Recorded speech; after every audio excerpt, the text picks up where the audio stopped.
까지 좀 이렇게 됐다가 내일서부터는 좀 누그러들 모양입니다. 그래도 이번 기온이죠. 이번 추위도 이렇게 겪어내면 또 다음은 또 더 어렵지 않게 감당을 할 수가 있죠. 사람이 큰 어려운 일을 겪어낸 사람은 그 외에 뭐 작은 일들은 그렇게 크게 여겨지지 않잖아요.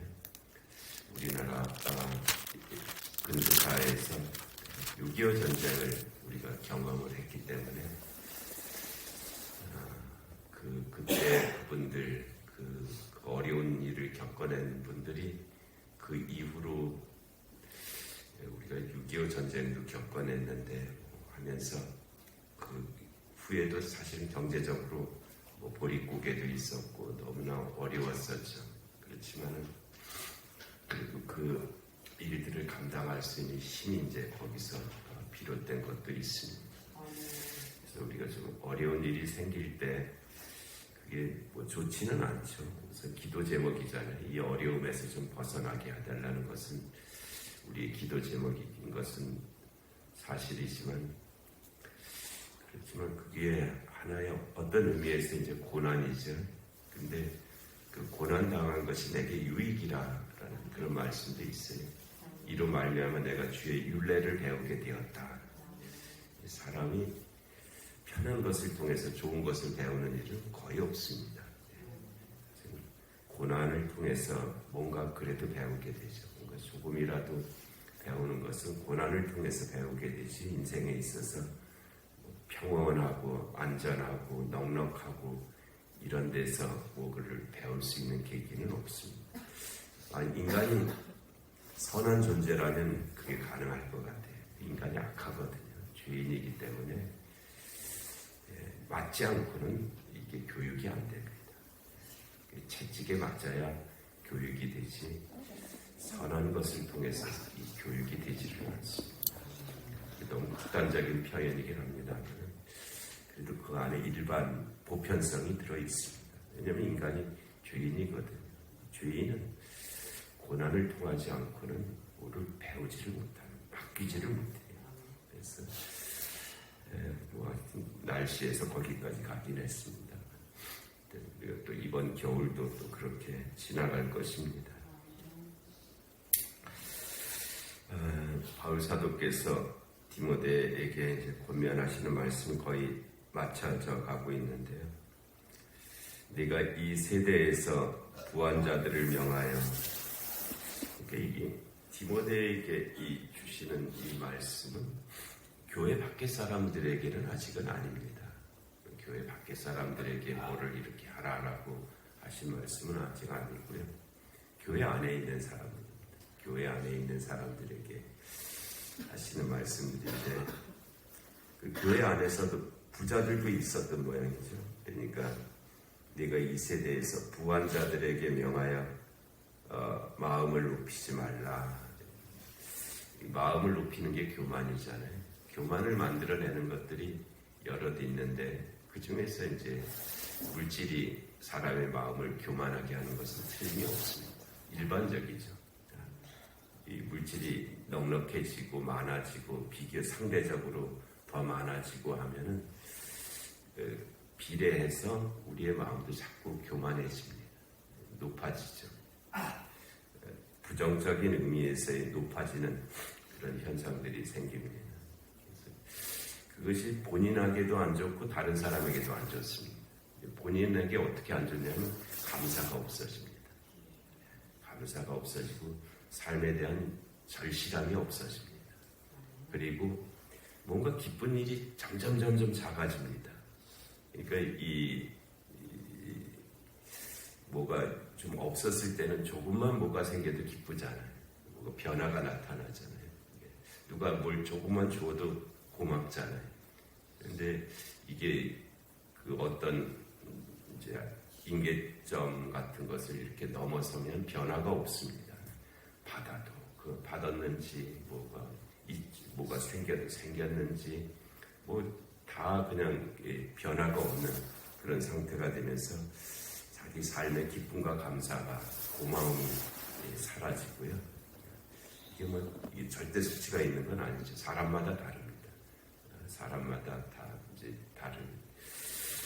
그리고 다른 사람을 이제 무시하는 그런 현상들이 생기죠. 어떻게 살았으면은 그렇게도 복을 받지 못하고 사냐. 뭐 어느 교단에서 이 직분자가 되려면 상당히 부를 가져야 된대. 왜냐하면 논리가 뭐냐면 하나님께 어떻게 하면 그렇게 복을 못 받고 살 수가 있냐. 하나님께 그렇게 복을 못 받고 사는 사람이 뭔 직분자가 된다고 하냐. 이런 논리랍니다. 그래서 다른 사람을 정죄하는 그런 자리에까지 가죠. 그래서 이게 절대적인 수치가 아니기 때문에 상대적으로 내 마음이 높아지면 이렇게 되지 않잖아요. 내 마음이 높아지면 이 작은 것에서도 오히려 감사할 수가 있고 또 뭐가 이렇게 많이 생겨도 그게 별거 아닌 것으로 여길 수 있거든요. 그게 큰 거 아니다. 그게 그렇게 중요한 거 아니다 하면서 자기 마음의 본래의 자리를 지켜낼 수 있는 그런 힘이 되죠. 아무튼 이 세대에서 부한 자들을 명하여 마음을 높이지 말라라고 그렇게 하셨어요. 교만하지 말라. 물질 때문에 교만하지 말라.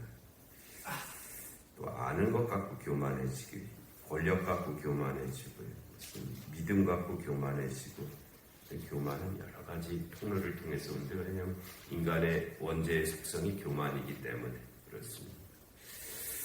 그 다음에 이제 정함이 없는 재물에 소망을 두지 말라. 정함이 없는 재물. 이게 이제 이 정하냐 부정하냐. 이거 레위기 11장, 17장에 계속 나오죠. 정한 음식과 부정한 음식. 물고기 중에서 정한 것이 뭐냐. 비늘 있는 것, 지느러미 있는 것, 이거 정하다. 짐승 중에서 정한 건 뭐냐. 색임질하는 것, 굽이 갈라진 것, 이거 정한 것이다. 새 중에서 뭐가 정한 것이냐. 남의 시신을 먹지 않는 새들이 정한 새다. 이렇게 하면서 그것으로 정한 음식을 만들 수 있다라고 이렇게 부정한 것은 이제 그렇지 않은 것들인데 그래서 그것이 이제 그 음식 자체에 무슨 정함과 부정함의 그 속성이 들어있지 않습니다. 돼지가 정하냐 부정하냐를 돼지고기 자체가 갖고 있지 않다는 거예요. 그냥 하나의 훈련의 도구일 뿐이죠. 개념일 뿐입니다. 정한 것을 먹어라 하는 말씀입니다. 정한 것을 먹어라. 거룩한 백성은 정한 것을 먹고 살아야 된다 하는 그것을 잊지 말라 하는 그런 말씀이에요. 그래서 여기서도 이 정함이 없는 재물에 소망을 두지 말라. 이것도 내게로 오는 이것들이 정한 것이냐 부정한 것이냐를 구분하면서 살라는 거죠. 물론 극단적으로 뇌물 같은 거 이거 부정한 것이잖아요. 또 불의한 일을 통해서 얻는 소득 이거 정한 것이 아니죠. 그래서 내게로 오는 것들이 정한 것이냐 부정한 것이냐 구분하면서 살아요. 아무리 나한테 친절하게 하고 나한테 좋은 것 같고 내 편이 되어주는 것 같아도 정하지 않으면 받아들여서는 안 된다는 것입니다. 여기서 이 정함이 없는 재물에만 그런 것이 아니고요. 내게 오는 모든 것들이 이게 정한 것이냐 부정한 것이냐를 구분하면서 살 줄 알아야 된다. 그런 말씀입니다. 그래서 정함이 없는 재물에 소망을 두지 말고 오직 우리에게 모든 것을 후히 주사 누리게 하시는 하나님께 두라. 하나님은 어떤 분이시냐? 우리에게 모든 것을 후히 주시는 분이시다. 하나님 결코 인색하지 않으시다는 것. 그리고 더 중요한 것이 있는데 그것을 누리게 하시는 분이시다. 우리가 아무리 뭐가 많아도 자기가 누리지 못하면 소용이 없잖아요. 무거운 짐일 뿐이지. 근데 하나님은 모든 것을 우리에게 후히 주시는 분이시고 그것을 누리게 하시는 분이시다. 내가 스스로 하나님을 제한해서는 안 되죠.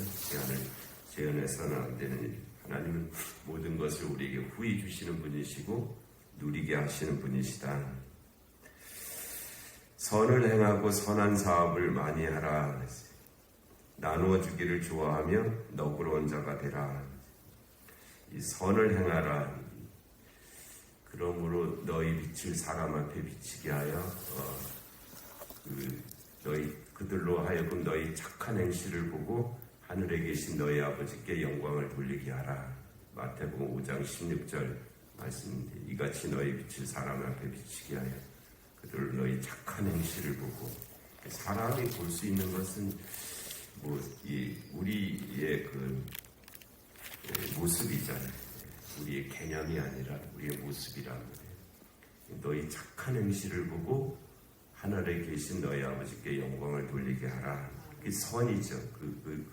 그들의 삶을 통해서 나타나는 선인데 이 종교개혁 이전까지는 이제 그리스도교 개혁 이전까지는 구원받았는지 안 받았는지를 누가 분별해 줬냐 하면은 사제들이 분별해 줬습니다. 당신 구원받았다. 그거를 선언적으로 해줬어요. 그런데 이 종교개혁 이후에는 그거를 못하게 했거든요. 종교개혁적인 그 신앙에서는 그 사람이 알 수 없다는 거. 사람이 그거 알 수 없다. 그게 이제 맞기는 맞죠. 성경 말씀을 비춰보면 그게 맞기는 맞는데 그런데 이 믿는 일반 신자들의 입장에서 답답한 거예요. 이게 내가 구원받았는지 안 받았는지 이거 불안하잖아요. 불안하기도 하고 사실 불안할 이유는 아닌데 하여튼 그런 이전에 그런 전통에서 살아왔던 그런 삶에서 갑자기 내가 구원받았는지 안 받았는지가 이게 알 수 없다니까 굉장히 이제 불안하고 좀 어떻게 전전긍긍하는 그런 면도 있었죠. 그때 이제 막스 베버 같은 사람들을 통해서 나타난 것이 이 노동을 통한 부의 창출 그것이 내가 구원받았다고 하는 증거다 이런 것을 했어요. 그러니까 내가 노동을 통해서 일을 통해서 이윤을 만들어내고 그것을 통해서 선한 일을 하면 그것이 내가 구원받았다고 하는 증거가 될 것이다. 이것이 이제 그 종교개혁 전통에서 나온 그 믿음 체계였습니다. 그래서 그때서부터 이제 그쪽으로 많은 이제 일들이 이루어진 그런 역사가 있었는데 나무는 그 열매로 안다 그랬죠. 나무는 그 열매로 안다. 그 열매가 무엇이냐가 그 나무가 어떤 나무인지를 보여준다 하는 거예요. 그래서 여기서 선을 행하고 선한 사업을 많이 하고 나누어 주기를 좋아하고 이게 다 그와 같은 일이 된다 하는 그런 말씀이지. 무관하지는 않을 것입니다. 구원과 이게 무관하지 않는 그런 의미가 있죠. 구원받았다고 하면서 믿는다고 하면서 아주 그냥 인색하고 오히려 또 못된 일도 하고 이러면 그 구원이 어떻게 우리가 그렇다고 여기겠습니까? 그리고 너그러운 자가 되라. 너그러운 자가 되라. 빌립보서 4장 5절에 그러므로 너희 관용을 모든 사람에게 알게 하라. 그런 말씀이죠. 관용이 너그러움인데 그 유명한 프랑스 말로 똘레랑스라고 하는 영어로 톨러런스, 프랑스 말로 똘레랑스라고 하는 그 말로 쓰이는데요. 관용이죠. 너그러움이 받아들일 수 있음입니다. 빌립보서 4장 5절에서는 우리가 그 관용할 수 있음이 어디에 있냐면 주께서 가까우시니라 그랬어요. 너희 관용을 모든 사람에게 알게 하라. 주께서 가까우시니라. 그러니까 주님이 아주 가까이 계시다고 하는 그것이 우리가 관용할 수 있는, 너그러울 수 있는 근거, 힘이 된다. 사람이 믿을 만한 것이 있어야 넉넉해지거든요. 자기도 이게 뭐가 없으면은 너그러울 수가 없습니다. 주님께서 정말 가까이 계시다. 그것이 의미하는 언제든지 나를 도와주신다. 언제든지 나에게 채워주신다고 하는 그것이 우리로 하여금 관용할 수 있게 하는 힘이 된다. 그 말씀. 그래서 너그러운 자가 되게 하라. 이것이 장래의 자기를 위하여 좋은 터를 쌓아 참된 생명을 취하는 것이니라. 이게 구원의 길이다. 이제 그렇게 말씀하시는 거고, 구원받은 자로서는 이렇게 사는 것이 마땅하다. 순환인데요. 이렇게 해서 구원을 받는 것이 아니라 구원받은 자로서는 이렇게 사는 것이 마땅하다. 이거 정말 구원받았다고 하면 이런 삶이 너희를 통해서 나타날 것이다.